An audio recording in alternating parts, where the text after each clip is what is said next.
ថក្នុងពពនហសម័យព្រះអរុណោទ័យរស្មីព្រះសូរិយាចែងចាំងភ្លឺថ្លាអំពីទិសាបូព៌ានាពេលវេលាប្រកបដោយមង្គលសួស្តីតិថីប្រកបដោយអ្នកខត្តរិកល្អថ្ងៃនេះគឺតិថីថ្ងៃសុក្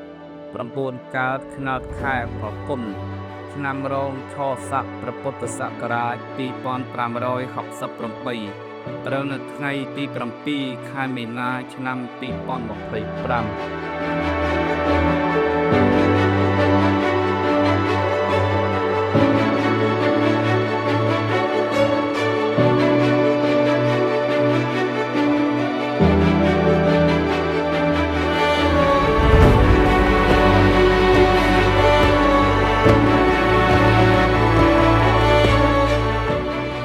ដាបៃតាលោកអ្នកមានគុណទាំងសងខាងព្រមទាំងញាតិព្រៀងលៀនជំនុំក្រុមប្រឹក្សាញាតិ